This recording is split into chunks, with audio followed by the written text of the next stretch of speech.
Some heritage brands lose their soul while chasing growth, and there are very few that protect the heritage and grow along with it. And then there are some brands which protect their heritage but are not able to grow as required. In this episode, we explore two iconic Italian labels, Ferragamo and Tod's. Both are still family owned, both are known for timeless craftsmanship. But in today's hyper competitive, digitally native luxury market, tradition alone is not enough. Let's start with Ferragamo, a legacy without momentum. Salvatore Ferragamo built his name designing shoes for the stars of Hollywood's golden age, from Audrey Hepburn to Marilyn Monroe. He was called the shoemaker to the stars and later built one of Italy's most refined fashion houses.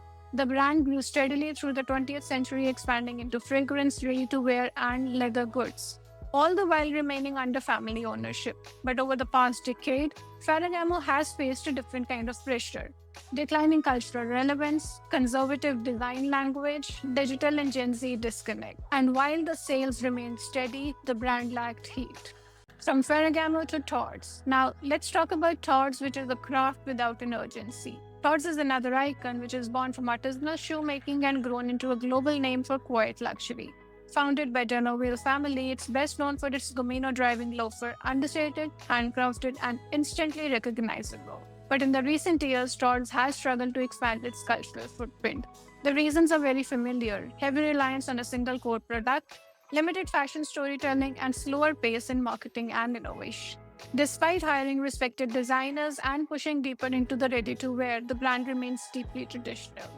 In 2022, founder Diego Denorville attempted to delist Tod's from stock exchange, aiming to revive the company away from quarterly pressures. It was able to do the same last year with the help of LVMH and Al Caterton, but the brand remains caught between its artisanal past and a future that it hasn't quite articulated as yet.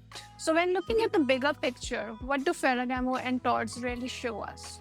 These brands are not failing, they haven't really lost their identity either, but they are playing defense in a luxury market that is increasingly rewarding brands that create urgency, relevance, and media resonance. And both remind us of three important factors. First and foremost, that heritage isn't enough without evolution. Secondly, craft matters, but so does cultural clarity. And thirdly, growth is no longer just about revenue, it is about resonance. That's all that we wanted to share with you in this episode of When Growth Goes Too Far, which talks about heritage brands which lose their identity in pursuit of growth.